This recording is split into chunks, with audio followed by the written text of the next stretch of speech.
Narito na nga ang mga dapat nating tutukan at aabangan bukas sa akusada. Dito na nga inutos ni Dennis kay Carol na isa lamang daw ang matitira.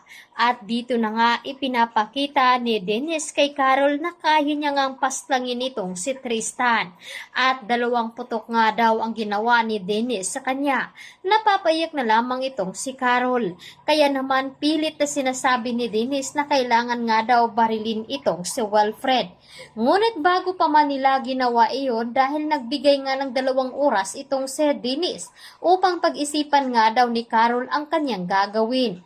Ngunit sa 2 oras na yon ay napagplanuhan na pala dito ni Tiago na pwede niyang barilin ni Carol itong si Dennis upang ipakita nga dito ni Carol kay Dennis na nagawa niya ito. Kaya naman walang kamalay-malay nga itong si Amber. At dito na nga ipinapakita dito ni Carol kay Dennis na nawalan na nga ng malay itong si Wilfred. At gusto nga dalhin dito ni Amber sa hospital itong si Wilfred, ngunit hindi nga pumayag itong si Dennis.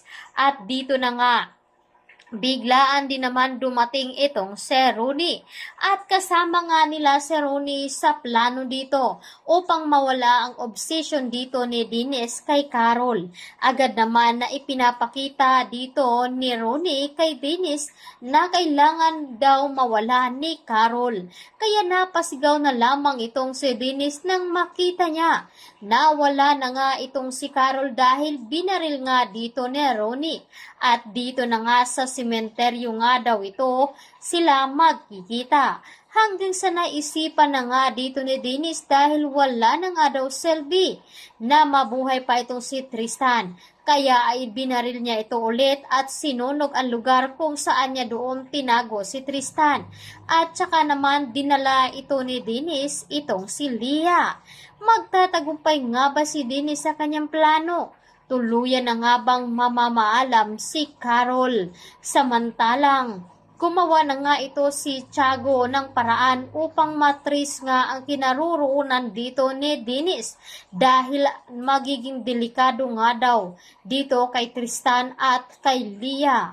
Ngunit nahirapan nga sila mag-trace dahil naiwan nga ni Tristan ang kanyang cellphone sa sasakyan at nabaril naman ni Dennis ang 2 pulis na nagbabantay sa kanila.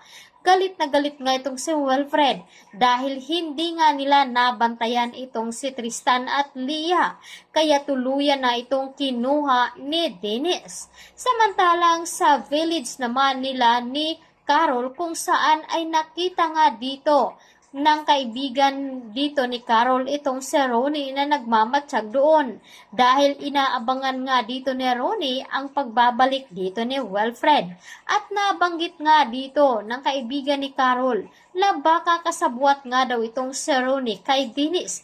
Kaya dito na nga kinukutuban itong si Rooney na baka may kinalaman ito kay Dennis. At doon nga napasugod itong si Rooney sa kinaruroonan dito nila ni Wilfred. At dito na nga makikipag-ugnayan nga si Rooney sa mga pulis. Kaya abangan natin bukas kung tuluyan na nga bang magpapaalam si Carol. Dito lamang sa Akusada.